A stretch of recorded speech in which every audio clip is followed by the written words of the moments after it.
Monaco attendait ça depuis 17 ans, le 8e titre de champion de France de son histoire.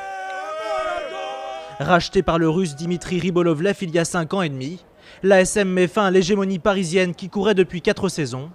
D'ailleurs, dès le 28 août, en s'imposant face au PSG, Monaco s'affirmait comme un successeur potentiel. Le fait d'avoir battu le Paris Saint-Germain 3-1, et quand on regarde le match, ça souffre d'aucune contestation.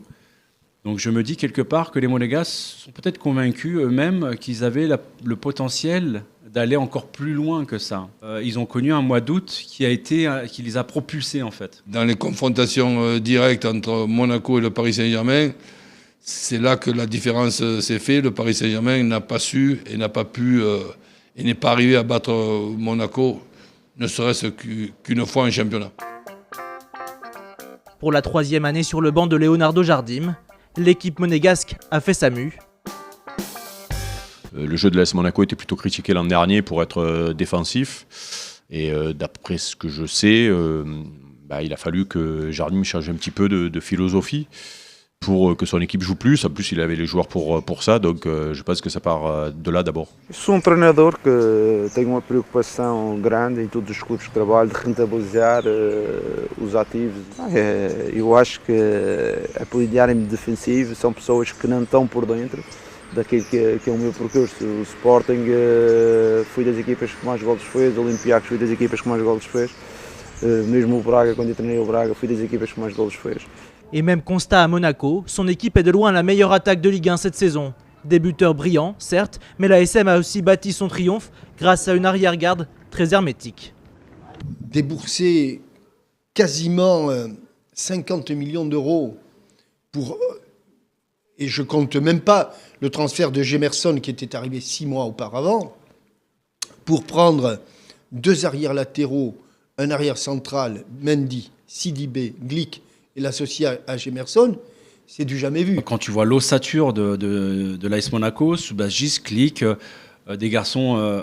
alors le binôme qu'il y a devant la défense, Fabinho avec Bakayoko, moins d'expérience, mais déjà on sent une maturité, une précocité dans le caractère, dans la personnalité. De la personnalité, cet effectif n'en manque pas. Devenu leader lors de la 20e journée, il n'a pas flanché au moment où le calendrier s'est emballé. Monaco et Paris ont tenu le même tempo de la 23e à la 35e journée. 3 victoires, 1 nul, 8 victoires. Quand les Parisiens ont fini par céder à Nice, les Monégasques ont continué d'avancer sur leur tapis rouge. Ils ont tenu parce que ce groupe a été bien formé, parce que ce groupe a vécu admirablement bien ensemble. Un vrai rouleau compresseur, et ça c'est la grande réussite de ce groupe, mais aussi de Jardim, son intelligence de s'être habitué à ses joueurs et surtout avoir fait confiance à ses dirigeants. Je crois que cette année, on fonctionne meilleur ensemble et pour moi, c'est la meilleure équipe des dernières 3 années. On est des amis, c'est vrai, entre les vestiaires, on est des amis. Et quand tu as des copains et des mecs qui ont une bonne relation, ça aide aussi beaucoup. Les Monégasques auront joué 63 matchs cette saison. Leur enthousiasme a sûrement eu un effet salvateur, avec une jeunesse incarnée par Lemar, Bakayoko ou Germain. Mais ce n'est pas la seule raison de leur succès. Ce serait trop péjoratif de dire que c'est le titre de l'insouciance. Non, pour être champion de France, il faut être très solide collectivement, physiquement, tactiquement. Et l'insouciance voudrait dire que c'est des jeunes qui ont énormément de qualité, qui ne calculaient pas et qui allaient gagner les matchs. Et malheureusement, ça ne suffit pas pour gagner un titre. Ils ont montré d'autres forces que celle-là. J'aime bien les entraîneurs qui font faire des progrès à leurs joueurs. J'ai été étonné, par exemple, de la qualité de la saison d'un Mendy. Et je n'ai jamais vu Mendy avoir des centres d'une telle qualité. Ça veut dire qu'il les a travaillés, ça veut dire que Jardim a insisté là-dessus. Le fait d'avoir mis Fabinho au milieu de terrain... oui, il y a beaucoup de choses de la part de Jardim. Il a fait progresser ses joueurs individuellement et collectivement. Le technicien portugais, qui a aussi su faire éclore au bon moment un jeune talent, Kylian Mbappé, se révèle à la France puis à l'Europe entière, jusqu'à devenir le 2e joueur le plus décisif de l'attaque monégasque. Il marque notamment un triplé contre Metz en février, une progression éclair qui l'amène jusqu'en équipe de France A. Mais le jeune monégasque ne se voit pas trop haut, trop vite.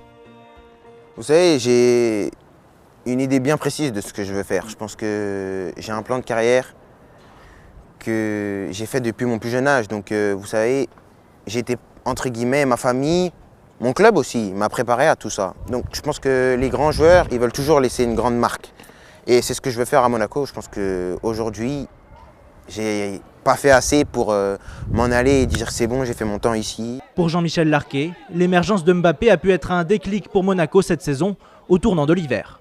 S'ils n'avaient pas eu ce petit coup de rein que leur a donné Mbappé, il ne faut jamais préjuger de rien.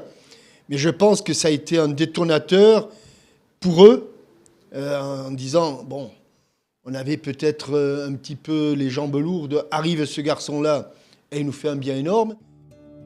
Mais le meilleur buteur de cette équipe, c'est Radamel Falcao. Après son exil anglais, de prêt à Manchester United puis à Chelsea, le Colombien de 31 ans a connu cette année un retour en grâce sur le rocher.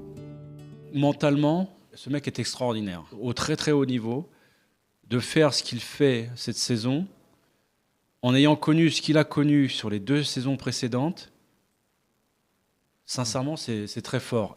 J'aurais adoré jouer avec lui. Comme la plupart des joueurs de l'AS Monaco à l'heure actuelle, j'aurais adoré parce que, pas seulement sur les joueurs qu'ils sont, mais sur ce qu'ils dégagent.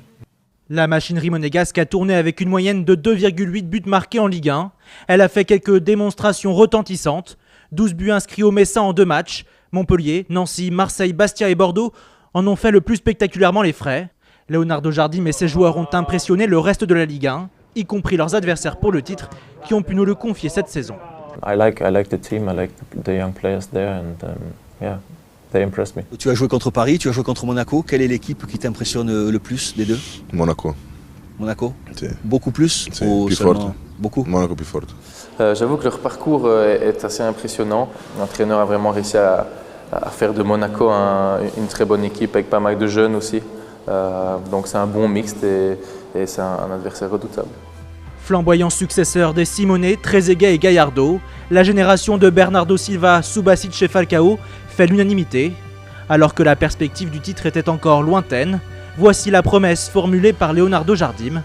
Para acabar já esta frase, se o Mónaco for campeão, prometo que vou adquirir appartamento no Mónaco.